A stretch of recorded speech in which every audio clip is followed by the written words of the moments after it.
Salut YouTube, salut les amis, c'est Mika, on se retrouve pour une petite vidéo format court afin de parler un petit peu, passer un petit moment ensemble et évoquer la conférence de presse de John Textor face aux médias français et sa réunion, son rendez-vous manqué avec la DNCG qui, je le rappelle, a lourdement sanctionné l'OL de 3 sanctions, masse salariale encadrée, frais de transfert interdits durant le prochain mercato et surtout une rétrogradation à titre conservatoire d'ici juin 25 si l'OL ne montre pas sa bonne foi, ses efforts face aux exigences assez importantes et logiques, somme toute, du gendarme financier français, la DNCG. Bref, avant de commencer, n'oubliez pas les amis, pensez au pouce, aux commentaires, au like, partagez, abonnez-vous si vous aimez le contenu. Je compte sur vous, les gones, ça fait très plaisir toujours. Mais avant de commencer, petit retour sur la vidéo que j'ai faite il y a maintenant quelques heures, c'était hier, à chaud, sous le coup de l'émotion, qui a provoqué beaucoup de réactions, beaucoup de débats. J'ai eu quasiment, je crois, 400 messages, c'est énorme. J'ai essayé de répondre au plus grand nombre. Alors j'ai peut-être oublié quelques messages par-ci et par-là, et je prie par avance de m'excuser si j'ai manqué votre message, les amis, c'est pas volontaire, j'ai fait du mieux que je pouvais, mais face à l'assaut de messages et de commentaires, j'ai parfois pu oublier quelques-uns d'entre vous. Donc mes excuses par avance. J'ai reçu beaucoup de messages positifs me disant « Mika, tu parles avec ton cœur, ça fait très plaisir, on pense comme toi, on te soutient », y compris de supporters stéphanois.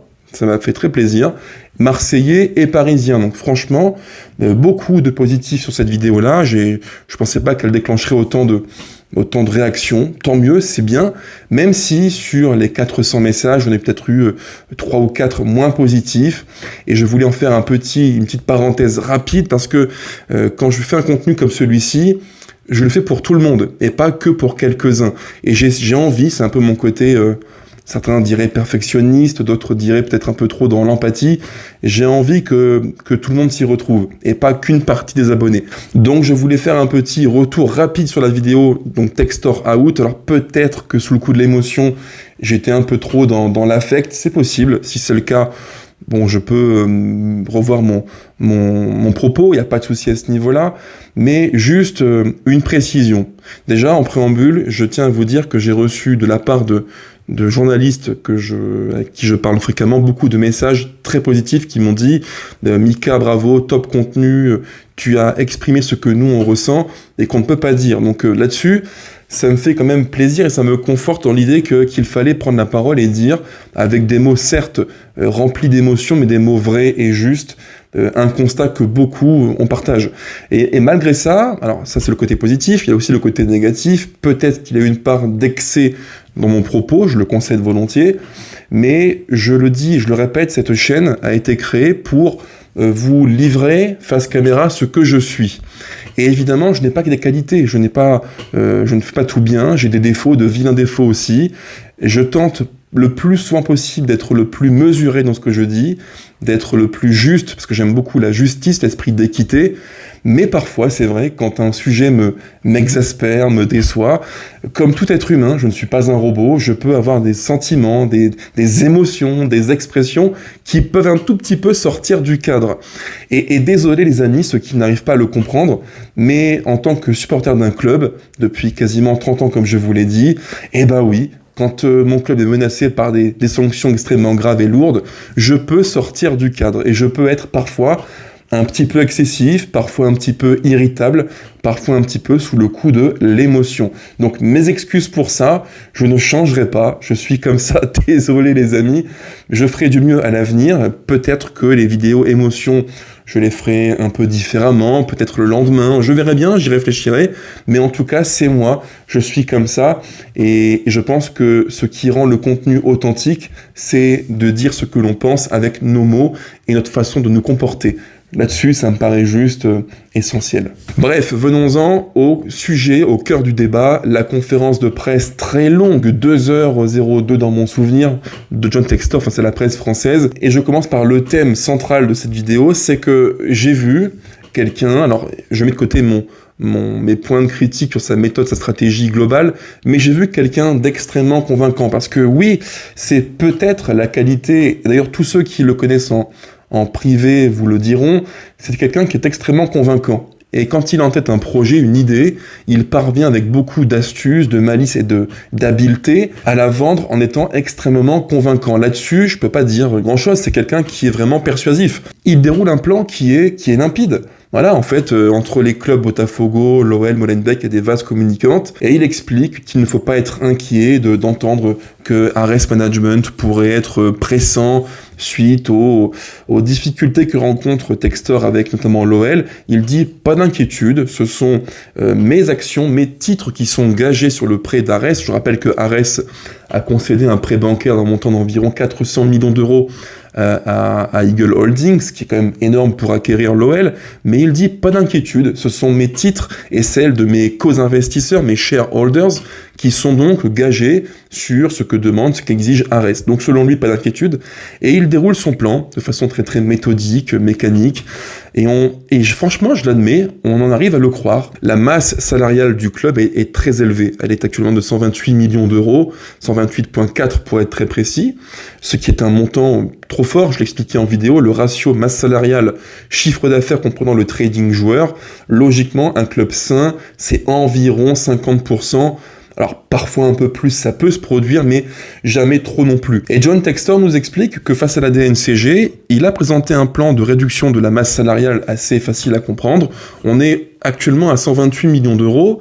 D'ici juin 2025, donc dans 7 mois maintenant, on a, je crois, 4 ou 5 joueurs qui seront en fin de contrat, parmi lesquels Tagliafico, Lacazette ou Anthony Lopez, et à eux 4, eux 5, ils vont constituer une baisse de la masse salariale d'environ 27-28 millions d'euros. Et à ça, il faut ajouter les ventes programmées de joueurs qui devraient quitter le club d'ici là, notamment Ryan Cherki, et tout ça mis bout à bout, donc vente de joueurs, fin de contrat, on arrive à peu près 74,3 millions d'euros de masse salariale. Donc en ne faisant rien, c'est ce que dit John Textor, on a quasiment 50 millions d'économisés en l'espace de quelques mois. Donc pour lui, ce problème qu'a soulevé la DNCG, la masse salariale, c'est un faux problème parce que son plan, il est encore une fois clair et limpide, et on a envie de le croire, c'est vrai, sans ne rien faire, cette masse salariale va fondre. Donc ce point bloquant, ce point de clivage entre la DNCG et John Textor, en fait, n'est pas un problème selon lui. Et pour le coup, il faut le dire, je pense qu'il a raison.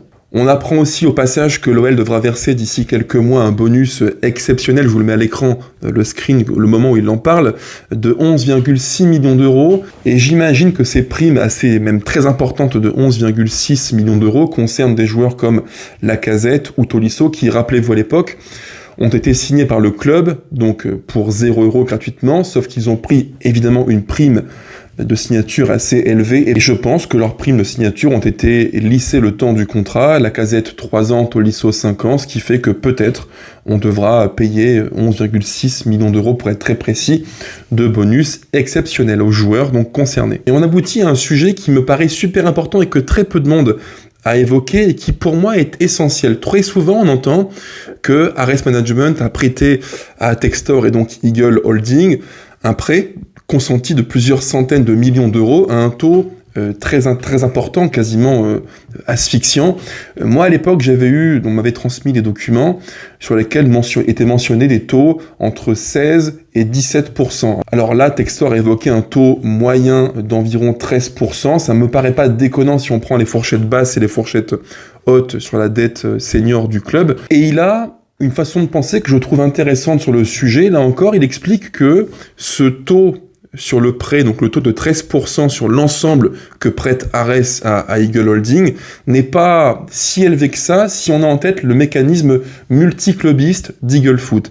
Et là, il l'explique. Il explique que, par exemple, Crystal Palace, ces titres qu'il a acquis il y a maintenant quelques années, à l'époque, il les a eu pour un montant qui est relativement faible par rapport à ce qu'ils valent maintenant. Et il explique en toute transparence que ce différentiel entre le prix qu'il a payé pour les titres de Palace et ce qu'il va peut-être percevoir à la vente, eh bien c'est largement plus fort que 13% de taux d'intérêt annuellement payé pour Ares sur le prêt consenti.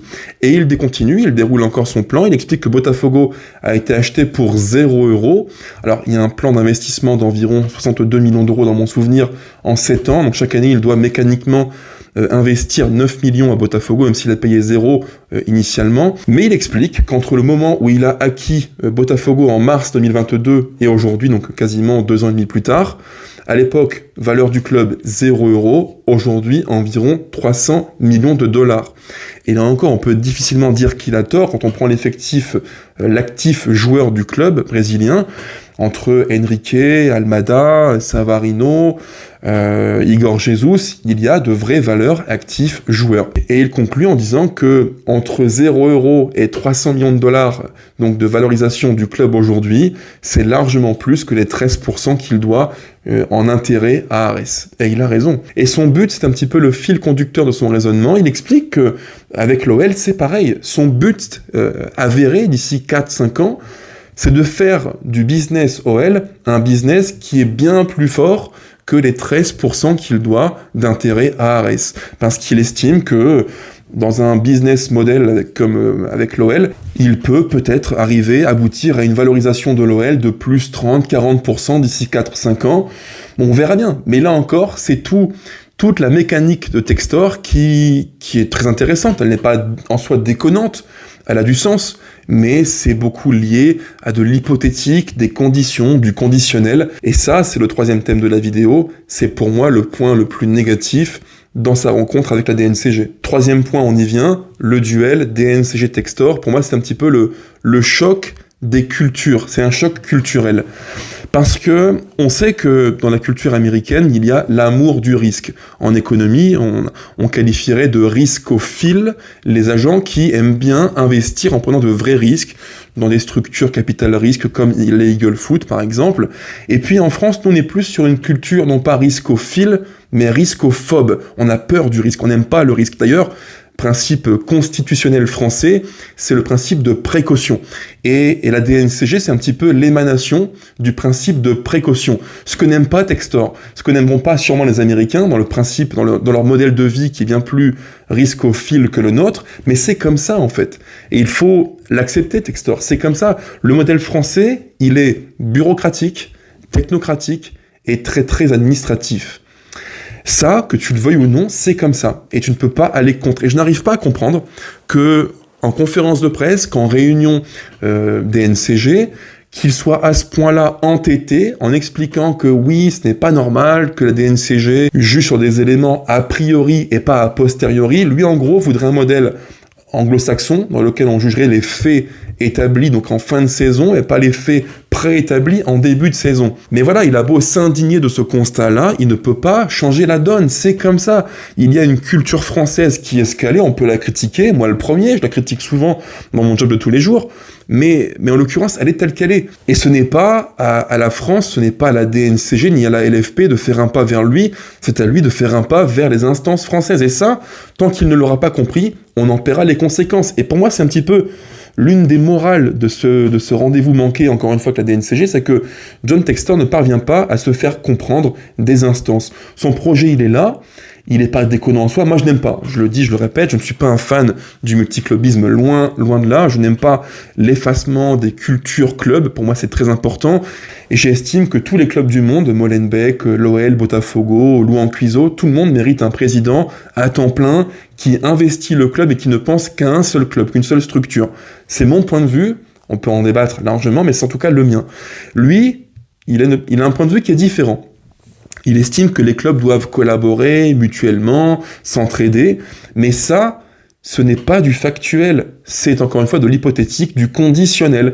Et il a beau avoir un plan qu'il estime cohérent, précis, dans lequel il explique par exemple que Eagle Holding va lever d'ici quelques mois plusieurs centaines de millions d'euros. On rappelle l'IPO, donc l'entrée en bourse sur les marchés financiers américains, sur le New York Stock Exchange d'environ 100 millions d'euros, qui devrait parvenir rapidement en cash frais pour la structure.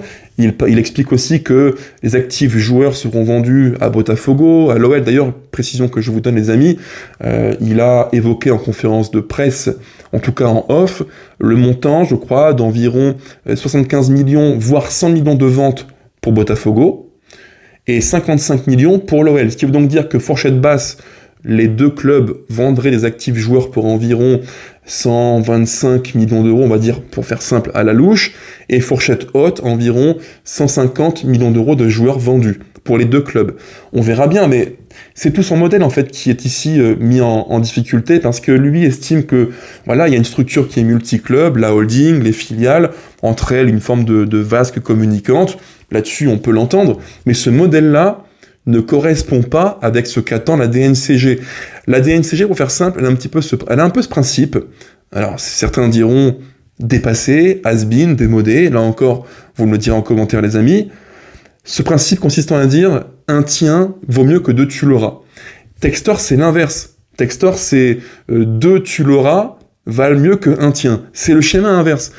Et c'est pour moi le choc culturel entre Textor et la DNCG, et s'il ne fait pas l'effort de comprendre ça, et de se dire, bon bah c'est tout, voilà, dans ce combat culturel entre eux et moi, j'ai perdu, s'il ne l'admet pas, on ira chaque année dans le mur. Même si son plan n'est pas déconnant, il se heurtera tout le temps à des obstacles liés à la culture franco-française, administrée, bureaucratique, et très très administrative, malheureusement. Donc si je résume, je dirais que le plan Textor n'est pas déconnant en soi, je ne l'aime pas ce plan-là, je n'y adhère pas, ce n'est pas mon truc, je le dis encore et encore. Ma vidéo coup de gueule a largement fait débat et a largement exprimé ma position sur le sujet, là-dessus pas de doute, mais le plan n'est pas déconnant. Maintenant, ce qu'il faut, parce que je suis quelqu'un de pragmatique et rationnel, si on veut que l'OL s'en sorte bien, il faut que le plan Textor se déroule bien aussi. Donc, notre intérêt, c'est que le plan Textor fonctionne, que sa levée de fonds marché américain fonctionne bien, qu'il puisse vendre des actifs joueurs à Botafogo à l'OL, que la masse salariale du club diminue, que la dette diminue aussi, bref, que tous ces paramètres qui bloquent auprès de la DNCG soient levés et puissent être des signaux rapidement positifs pour les instances françaises. Maintenant, de son côté, John Textor, il faut aussi qu'il comprenne que le modèle américain n'est pas transposable à ce que l'on vit en France, et que le modèle Botafogo n'est pas non plus transposable à ce que l'on vit à Lyon. Parce que là encore, une conférence de presse de 2 heures, au cours de laquelle il parle quasiment 3/4 d'heure, 1 heure de Botafogo, c'est pas possible. Je me mets à la place de ceux qui ont auditionné Textor, qui l'ont écouté en rendez-vous DNCG. Je me dis, le gars, durant 3/4 d'heure, 1 heure, il ne nous parle que de Botafogo. On a pris Igor Jesus pour 0, Zemira Rabuni, maintenant il en vaut 35. Botafogo, à l'époque, avait une dette d'environ 200 millions d'euros, maintenant c'est quasiment divisé par 3. Botafogo avait généré, à l'époque, avant que j'arrive, 20 millions d'euros de chiffre d'affaires, maintenant c'est quasiment 80, x 4. Ça, ok, c'est bien. Mais la DNCG est une instance française qui juge des faits, du factuel, et pas des prévisions, pas des projections hypothétiques. Ça, s'il ne le pige pas, on ira dans le mur, parce que l'OL, c'est l'OL, et même si, parce que certains en parlent beaucoup, diffusent un petit peu ce message complotiste, même si la DNCG est sous influence qatari, de Nasser ou du président Labrune de la LFP, à la limite, peu importe, même si c'est le cas. Tu sais qu'en face, tu as beaucoup d'hostilité, mais fais l'effort d'être clean. D'être clean. Stop les promesses, maintenant place aux actes, c'est tout. C'est pour moi la morale de l'histoire. On ne peut pas s'insurger qu'une instance comme la DNCG sanctionne l'OL lourdement, alors que, quand on prend les faits objectivement, il y a encore beaucoup de signaux rouges, de drapeaux rouges. C'est pour moi la morale de l'histoire du rendez-vous encore une fois manqué entre Textor et la DNCG.